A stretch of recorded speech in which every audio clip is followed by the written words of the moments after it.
وزیر اعظم شہباز شریف اور امریکی صدر ڈونلڈ ٹرمپ کی ملاقات آج ہوگی۔ وائٹ ہاؤس میں ملاقات امریکی وقت کے مطابق شام 4:30 بجے ہوگی۔ عالمی اور علاقائی معاملات پر تفصیلی گفتگو ہوگی۔ خطے کی بدلتی صورتحال کے تناظر میں ملاقات انتہائی اہمیت کی حامل ہے۔ ملاقات میں پاک امریکہ تجارت پر تبادلہ خیال ہوگا۔ افغانستان کا مسئلہ بھی زیر بحث آئے گا۔ شہباز شریف کی نیو یارک میں بنگلہ دیش کے چیف ایڈوائزر محمد یونس سے ملاقات، دو طرفہ تعلقات کو مزید بہتر اور مضبوط بنانے پر تبادلہ خیال، باہمی تجارت اور سفارتی تعلقات کو مزید فروغ دینے کے عزم کا اعادہ۔ وزیر اعظم چینی ہم منصب سے بھی ملے، صدر شی جن پنگ کی ویژن کی تعریف۔ وزیر اعظم کے سیکرٹری جنرل اقوام متحدہ انتونیو گوتریس اور سری لنکن صدر سے بھی ملاقاتیں، باہمی دلچسپی کے امور پر تبادلہ خیال ہوا۔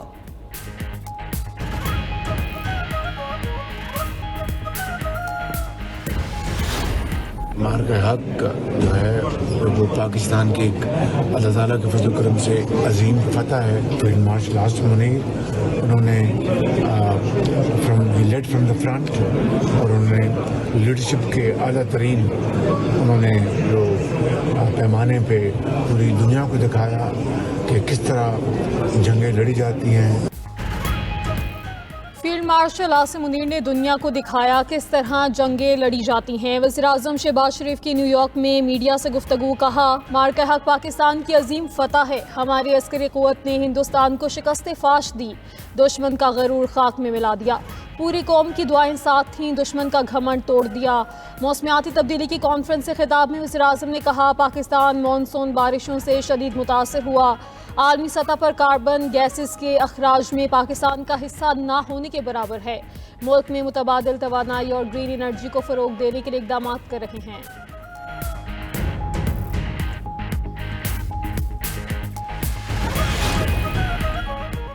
گردشی قرضہ تمام وسائل کو نگل رہا ہے، اس مسئلے سے نمٹنا بہت بڑی کامیابی ہے۔ وزیر اعظم شہباز شریف کا شعبہ توانائی کے گردشی قرضے کے خاتمے کے منصوبے کی تقریب سے ورچوئل خطاب، بولے یہ معاہدہ طے پانا اجتماعی کاوشوں کا نتیجہ ہے۔ اگلے مرحلے میں لائن لاسز سے نمٹنے پر توجہ دی جائے گی۔ وزیر توانائی اویس لغاری نے کہا کہ اصلاحات میں کاوشوں پر فیلڈ مارشل اور ان کی ٹیم کا شکریہ ادا کرتے ہیں۔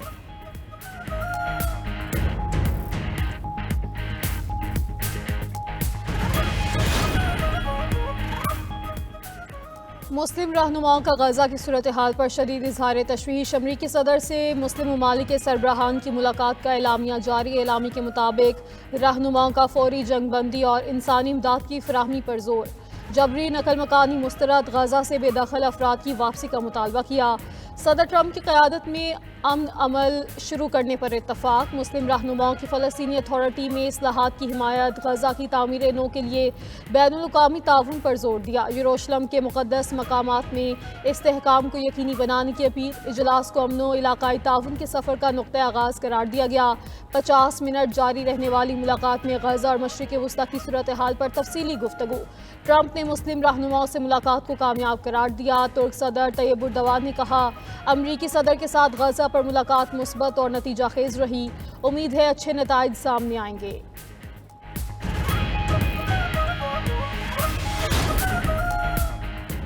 ایرانی صدر مسعود پزشکیان کا پاک سعودی دفاعی معاہدے کا خیر مقدم، کہا معاہدہ مسلم ریاستوں کے درمیان علاقائی سلامتی کے نظام کی شروعات ہے۔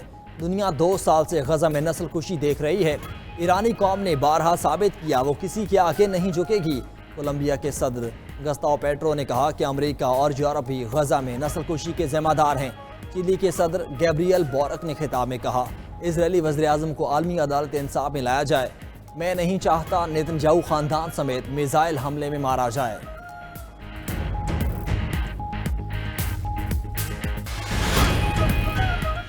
پاکستان دفاعی شعبے میں بھی اے آئی کا استعمال کر رہا ہے۔ وزیر دفاع خواجہ آصف کا مصنوعی ذہانت پر سلامتی کونسل میں کانفرنس سے خطاب، کہا ایک ایٹمی طاقت نے دوسری ایٹمی طاقت پر تیز رفتار میزائل اور کروز داغے۔ پاکستان نے اس سال اپنی اے آئی پالیسی کا اعلان کیا ہے۔ پاکستان اے آئی گورننس پر اقوام متحدہ کے مباحثے کا خیر مقدم کرتا ہے۔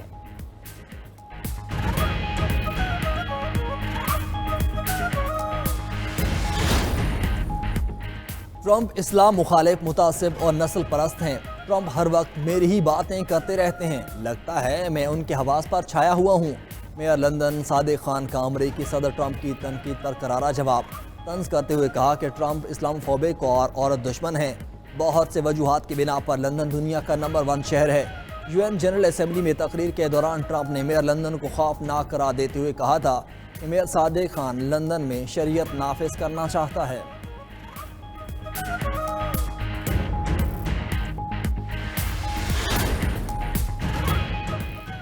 پاکستانی حکام اور IMF کے درمیان تکنیکی مذاکرات آج سے شروع۔ $1 ارب کی اگلی قسط سے قبل اہداف کا جائزہ لیا جائے گا۔ IMF وفد کی وزارت خزانہ، اسٹیٹ بینک، FBR سمیت تمام اداروں کے ساتھ بیٹھک ہوگی۔ ذرائع کے مطابق پاکستان 51 شرائط میں سے زیادہ تر پر عمل درآمد کر چکا۔ حالیہ مذاکرات میں صوبائی آمدن بڑھا کر سیلاب متاثرین کے لیے پیکج دینے کی تجاویز کا جائزہ لیا جائے گا۔ FBR ٹارگٹ پورا کرنے میں ناکام۔ جولائی تا ستمبر 3083 ارب ریونیو ہدف میں 200 ارب روپے تک شارٹ فال کا خدشہ ہے۔ پورا کرنے کے لیے نئے ٹیکس اقدامات زیر غور آئیں گے۔ وزیر اعظم شہباز شریف MD IMF سے پہلے ہی سیلاب کے باعث ریلیف کا مطالبہ کر چکے ہیں۔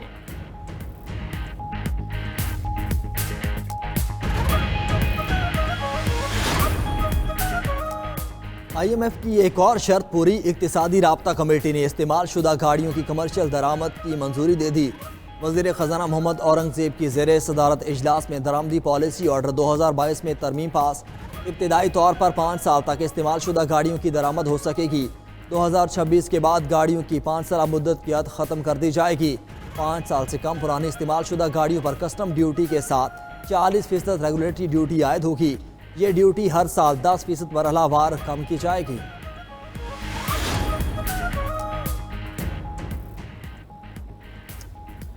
دریا سندھ میں کوٹری کے مقام پر پانی کی سطح میں اضافہ، 4,07,000 کیوسک تک پہنچ گئی۔ سکھر کے مقام پر پانی کے لیول میں کمی، 2 lakh kiosk record.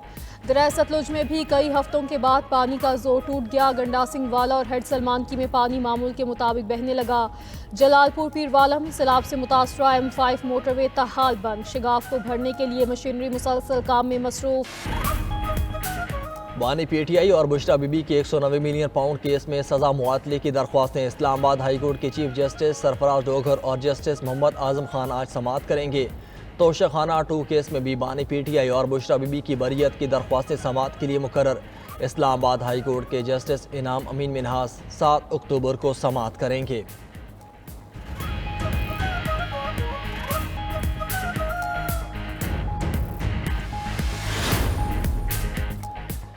Sindh high court میں اسلام آباد ہائی کورٹ کے جسٹس طارق محمود جہانگیری کی ڈگری کیس کی سماعت۔ جسٹس طارق محمود جہانگیری فریق بننے کے لیے عدالت پہنچ گئے۔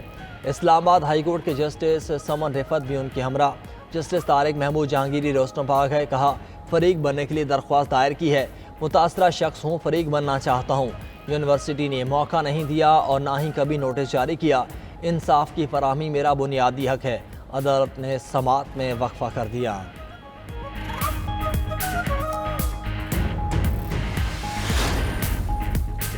تباہ حال غزہ پر صہیونی فورسز کی بمباری، مزید 84 فلسطینی شہید ہو گئے۔ غزہ سٹی پر بمباری میں 50 افراد کو شہید کیا گیا۔ اسرائیل میں وزیر اعظم نیتن یاہو کے خلاف احتجاج، یرغمالیوں کی رہائی اور غزہ جنگ بندی کے لیے معاہدے کا مطالبہ۔ دوسری جانب اسرائیلی شہر ایلات میں یمن سے ڈرون حملہ، 20 افراد زخمی ہو گئے۔